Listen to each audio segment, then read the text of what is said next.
Halo teman-teman ATLM Indonesia, semoga teman-teman sehat selalu dan dilimpahkan rezeki. Nah, kali ini kita membahas ya pemeriksaan kimia klinik.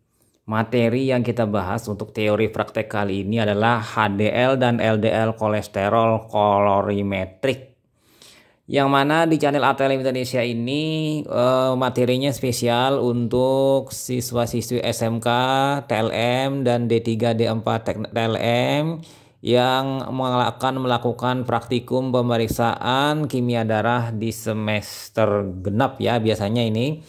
Nah, kali ini yang kita bahas mengenai metode HDL LDL-nya yaitu post potong stick acid untuk HDL dan LDL free dwell estimation. Jadi kombinasi keduanya dengan teknik pengukuran dan perhitungan.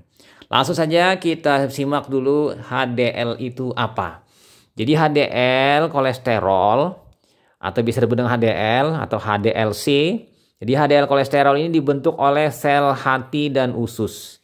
Jadi mentransport kolesterol dari perifer ke hati, di mana zat tersebut dimetabolisme dan diekskresi. Nah, HDL dapat menembus tunika intima tetapi tidak melekat pada dinding pembuluh darah sehingga dapat kembali ke aliran darah. Nah, HDL ini kemudian mengangkut kolesterol yang ditimbun pada pembuluh darah oleh LDL. Jadi intinya HDL ini membersihkan tunika intima dari deposit LDL. Jadi kebalikan kerja dari LDL. Nah, jadi HDL ini mempunyai fungsi yang dapat membersihkan deposit kolesterol pada pembuluh darah yang ditimbun oleh LDL ya, dan mencegah terjadinya aterosklerosis. Nah, di sini pentingnya bila HDL tinggi, maka HDL ini memberi efek baik terhadap tubuh. Sebaliknya bila rendah, maka akan memberi efek buruk pada tubuh. Jadi HDL ini kesehari-harinya disebut dengan kolesterol baik. Nah, lanjut lagi di sini, kadar dari kolesterol yang tinggi dari HDL malah memberi pengaruh yang positif terhadap pembuluh darah dan secara tidak langsung juga terhadap jantung. Keadaan yang dapat menurunkan kadar HDL kolesterol yaitu kadar trigliserida yang tinggi, kemudian obesitas, cigarette smoking, dan physical inactivity. Jadi ini hal-hal yang mempengaruhi ya, trigliserida yang tinggi, kegemukan, kemudian kebiasaan merokok, dan aktivitas fisik yang tinggi. Kemudian HDL ini disebut juga dengan alpha 1 lipoprotein. Komponen utamanya terdiri atas protein 50%, kolesterol 20% ya, atau 15-25%. Gunanya untuk mengangkut kolesterol dan fosfolipid. Masih di HDL kolesterol ya. Pengukuran kolesterol HDL itu menggunakan pengendapan semua lipoprotein selain HDL. Kemudian kolesterol HDL yang tersisa dalam larutan diukur, tekniknya dengan CHOD PAP. Nah, sedangkan kolesterol LDL diukur pada pengukuran trigliserida, kolesterol total, dan kolesterol HDL dengan pendekatan pre-dual. Jadi dengan rumus, kolesterol LDL sama dengan kolesterol total dikurangi kolesterol HDL dikurangi trigliserida bagi 5. Nanti kita bahas lebih lanjut nanti di rumus perhitungan. Nah, kalkulasi ini masih baik ya untuk kadar trigliserida sampai sekitar 400 mg per dl. Apabila sudah di atas, maka tidak diperkenankan lagi. Nah, sekarang pengukuran kadar LDL dapat dilakukan langsung dengan teknik imunopresipitasi, selektif fraksi lipoprotein lain, atau menggunakan teknik enzimatik, full enzimatik ya, nanti kita bahas di selanjutnya. Kemudian masuk kita ke yang kedua, teori mengenai LDL sebagai acuannya. LDL ini berasal dari katabolisme VLDL. Jadi mentransport kolesterol dalam darah ya teman-teman ke jaringan perifer. Di mana dibutuhkan antara lain untuk pembentukan membran sel. Jadi di sini LDL ini membawa kolesterol dari hepar ke jaringan. Sementara HDL kebalikannya. Lanjut lagi, LDL karena kecil dan padat, selain dapat menembus tunika intima, juga mempunyai sifat melekat pada dinding pembuluh darah. dan menetap di antara selaput intima akibat timbulnya benjolan-benjolan yang berisikan LDL dengan kolesterolnya. Untuk materi mengenai fraksi LDL ya, teman-teman bisa melihat di video saya yang lainnya. Makin lama benjolan tadi ya makin besar dan bertambah banyak sehingga lubang pembuluh darah ya kan lumennya itu menjadi sklerotik, mengeras ya. Akibatnya apabila terjadi penimbunan LDL maka akan terjadi aterosklerosis, yaitu penyakit jantung koroner. Nah lanjut lagi teman-teman, masih di LDL. Tingginya jumlah partikel LDL kecil padat berhubungan dengan peningkatan risiko penyakit jantung koroner pada epidemiologi prospektif study. Nah subjek dengan kecil partikel padat fenotip B berada pada risiko yang lebih tinggi dibandingkan dengan yang lebih besar. Partikel LDL lebih ringan jadi fenotip tipe A. Jadi rasio TG dibandingkan HDL kolesterol ya dapat memprediksi ukuran partikel. Nah, studi tersebut menemukan bahwa 79% dari individu dengan rasio di atas 3,8 memiliki jumlah lebih besar partikel LDL padat kecil. Sedangkan 81% dari mereka yang memiliki rasio di bawah 3,8 memiliki jumlah lebih besar partikel apung besar. Jadi tinggal kita di sini melihat prediksinya 79% dan 81%. Nah lanjut lagi teman-teman, kita masuk ke pengukurannya atau teknik pemeriksaan HDL kolesterol colorimetric endpoint. Jadi metode yang digunakan di sini adalah colorimetric, presipitasi, ya kan, enzimatik dan endpoint. Jadi semuanya ini keempat-empatnya masuk. Colorimetric berdasarkan warna yang diukur. Presipitasi karena teknik pengendapan dulu baru dilakukan pemeriksaan. Enzimatik karena di reaksi pengukurannya itu menggunakan teknik enzimatik dari kolesterol. Sementara endpoint adalah titik akhir warna pada pemeriksaan kolorimetrik. Nah, untuk prinsipnya teman-teman bisa melihat di sini ya. Pemberian asam fosfotungstat dan ion Mg2+, maka kilomikron, VLDL dan LDL akan mengendap. Sepertatan berisi HDL kolesterol ditentukan dengan kolorimetrik enzimatik CHOD PAP yang sehingga terbentuk berwarna merah. Intensitas warna yang diukur setara dengan kadar HDL kolesterol ya dengan pemeriksaannya pada panjang gelombang fotometer 546 nanometer. Nah untuk reaksinya ya teman-teman bisa melihat di bawah ini. Jadi ada mulai dari serum tambah fosfotungstat asid tambah Mg2+, maka terbentuk endapan. Endapan tadi disentrifugasi, lalu supernatannya yang ada di dalam cairannya itu berisi HDL, sementara fraksi lain mengendap. Ditambah dengan reagen kolesterol CHOD PAP, maka akan terjadi reaksi warna dan yang diukur adalah sini adalah kolesterol HDL. Nah, lanjut lagi mengenai alat yang digunakan. Mikropipet 500 mikroliter, kemudian 10 mikroliter, 1000 mikroliter, kupet bersih, pipet volume, tip kuning, kemudian tip biru. Lalu lanjut lagi menggunakan tambahan lagi yaitu centrifuge, ya kan? Kemudian tabung reaksi.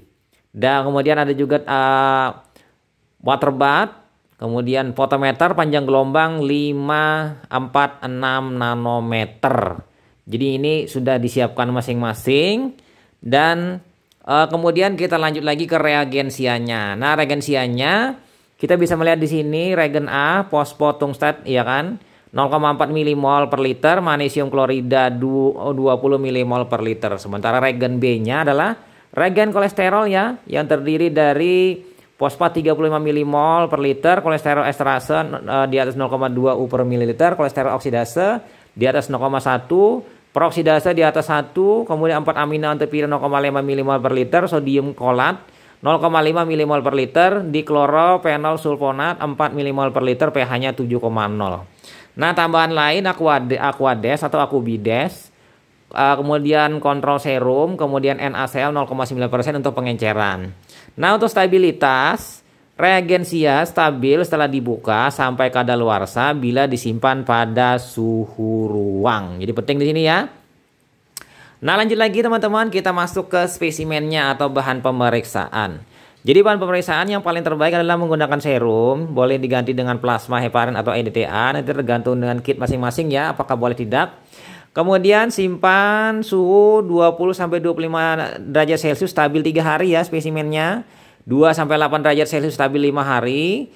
Minus 10 derajat Celcius stabil selama 3 bulan. Jadi teman-teman tinggal memilih penyimpanannya apakah suhu ruang, suhu kulkas, atau suhu freezer.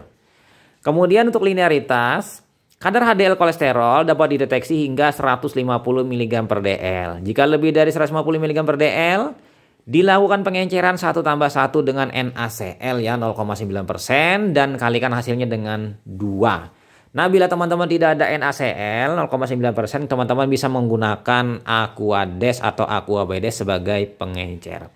Sementara untuk interferensi yang mempengaruhi itu adalah bilirubin di atas 10 mg per dl, lipemia, trigliserida di atas 7,5 mg per liter, dan hemoglobin di atas 2,5 gram per dl ya dapat mempengaruhi hasil. Jadi bila ketiga-tiganya di atas nilai tadi, maka akan terpengaruhi hasil. Karena apa? Bilirubin dengan warnanya, lipemia dengan kekeruhannya, kemudian hemoglobin dengan warna merahnya. Jadi ini akan menaikkan absorben. Obat dan substansi lainnya juga dapat mempengaruhi. Oleh sebab itu pada saat akan melakukan pemeriksaan sebaiknya penderita harus berpuasa dan tidak mendapatkan obat atau terapi ya dulu ya. Kecuali ada terapi tertentu yang tidak begitu berpengaruh terhadap hasil pemeriksaan laboratorium. Lanjut lagi ya kita ke cara pemeriksaannya. Nah, cara pemeriksaannya dimulai dengan tahap pertama yaitu serum ya kan dengan regen HDL, kemudian kontrol juga ya. Jadi di sini ada sekaligus ya ada serum berupa kontrol dengan sampel. Jadi 200 dengan 500 ini kurang satu lagi ya pemeriksaannya, harusnya serum kemudian serum kontrol dengan regen HDL. Nah, setelah itu campur dengan bolak-balik. Kemudian inkubasi suhu selama 10 menit.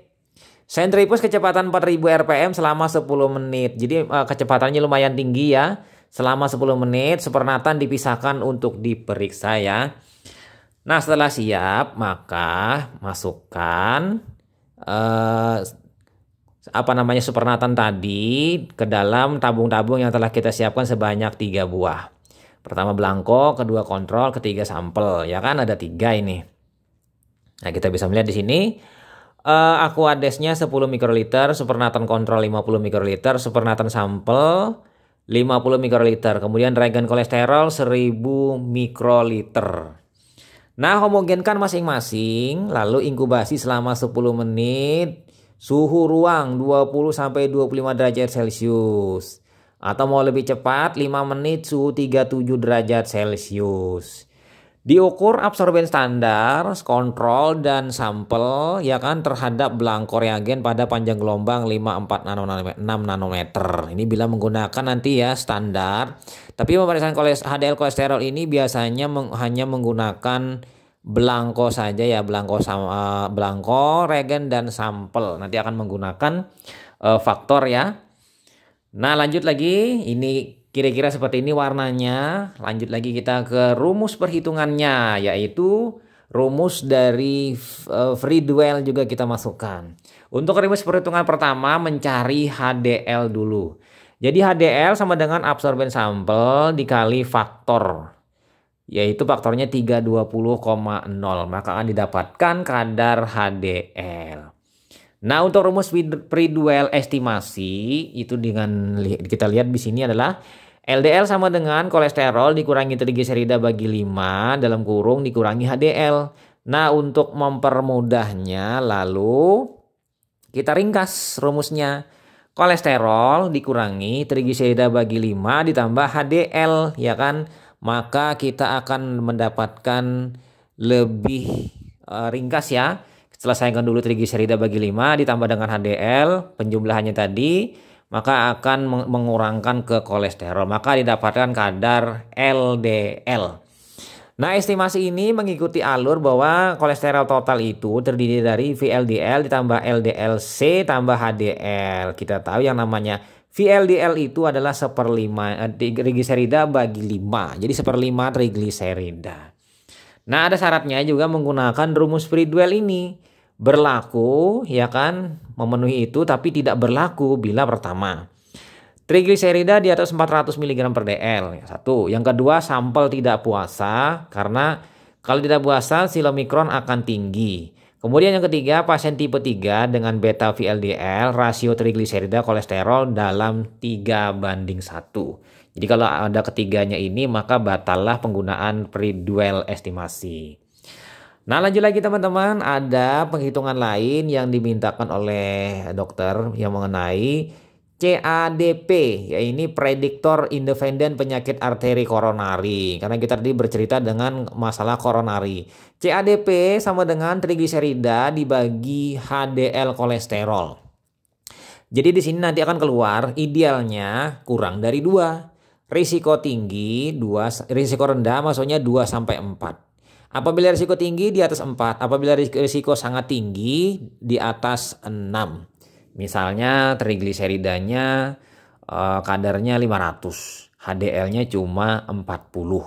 Jadi kalau kita menghitung maka ini akan tinggi ya di atas nih. Nah, kemudian ada lagi rumus perhitungan kedua yaitu CRR, yaitu cardiac risk ratio. CRR ini adalah kolesterol total dibagi HDL kolesterol. Normalnya 3,3 sampai dengan 5,7. Jadi perbedaan CADP dan CRR ini adalah penggunaan trigliserida di CADP, di CRR penggunaannya adalah kolesterol. Pembaginya tetap HDL kolesterol.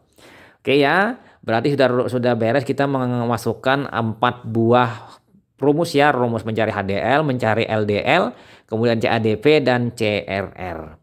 Nah, lanjut lagi kita masuk ke nilai rujukan untuk kolesterol HDL atau LDL, HDL kolesterol.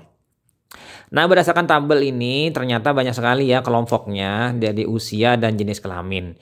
Nah, kita menggunakan satuan konvensional di Indonesia miligram per dl. Apabila ingin menggunakan satuan internasional milimol per liter tinggal dikalikan dengan faktor konversi 0,0259. Nah, kita lihat dari tingkatan 20 sampai 24 tahun laki-laki perempuan. Itu laki-laki 30 sampai 63, perempuan 33 sampai 79. Kemudian 25 sampai 29 tahun, laki-laki 31 sampai 63, perempuan 37 sampai 83. Kemudian 30 sampai 34, laki-laki 28 sampai 63, perempuan 36 sampai 77. Sementara 35 sampai 39, laki-laki 29 sampai 62, perempuan 34 sampai 82. Nah, umur 40 sampai 44 tahun, laki-laki 27 sampai 67, perempuan 34 sampai dengan 88. Umur 45 sampai 49 tahun, laki-laki 30 sampai 64, kemudian perempuan 34 sampai dengan 87. Sementara yang terakhir, 50 sampai 54 tahun, laki-laki 28 sampai dengan 63, perempuan 37 sampai 92 dalam satuan miligram per dl. Nah, sekarang kita pindah ke nilai rujukan dari LDL. Nah, LDL ini terbagi menjadi 3 bagian. Yang pertama, berdasarkan usia jenis kelamin dalam satuan konvensional dianjurkan yaitu kurang dari 130 mg per dl, risiko sedang itu 130 sampai 159 mg per dl, sementara risiko tinggi di atas 160 mg per dl. Nah, bila dikonversi ke satuan internasional dalam milimol per liter dikalikan dengan faktor konversi 0,0259. Lanjut lagi teman-teman, kita masuk ke sumber kesalahan ya untuk pemeriksaan LDL kolesterol, HDL kolesterol dan LDL. Nah, di sini yang pertama, kesalahan itu terjadi karena bahan pemeriksaannya hemolisis. Kita tahu tadi hemoglobin berpengaruh ya. Namun bisa ditoleransi bila hemolisisnya sangat ringan. Tapi kalau hemolisisnya sedang hingga berat maka itu akan berpengaruh. Kemudian yang kedua, penggunaan panjang gelombang potenometer tidak sesuai. Jadi harus menggunakan 546 nanometer ya, bukan 578 atau 492. Yang ketiga, aktivitas fisik yang berat dapat meningkatkan hasil pengukuran. Jadi pasien atau penderita tidak boleh beraktivitas fisik apalagi berolahraga. Kemudian yang keempat, volume reagen dan bahan yang tidak sesuai. Di sini pentingnya dalam hal teknik pemipetan dan juga penggunaan pipet yang baik dan terkalibrasi sehingga volumenya tepat pada saat diambil. Kemudian yang kelima, masa inkubasi yang tidak tepat. Jadi harus perhatikan ya dan menggunakan timer, baik timer digital atau timer biasa sehingga tepat 5 menit bila suhu 37 derajat Celcius atau 10 menit suhunya suhu ruang 25 sampai 30 derajat Celcius. Jadi perhatikan pada saat alarm timer berbunyi. Kemudian yang keenam, regennya kadaluarsa. Jadi pastinya di sini sangat berpengaruh ya apabila menggunakan regen yang masih baik, yang masih dalam waktu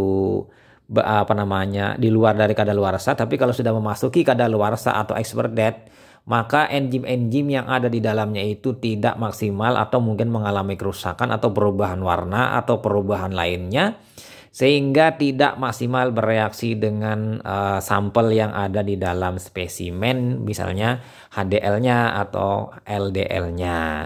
Nah itu saja ya teman-teman mengenai pemeriksaan HDL dan LDL kolesterol secara teori praktek di laboratorium, yang mana ini adalah bahan pengantar untuk siswa-siswi SMK TLM dan mahasiswa-mahasiswi D3, D4 atau S1 Teknologi Laboratorium Medik. Semoga bermanfaat bagi yang menyimak dan sampai jumpa di video selanjutnya. Selamat belajar, semoga mendapatkan barokahnya. Saya Ahmad Le pamit, sampai jumpa di video selanjutnya. Bye.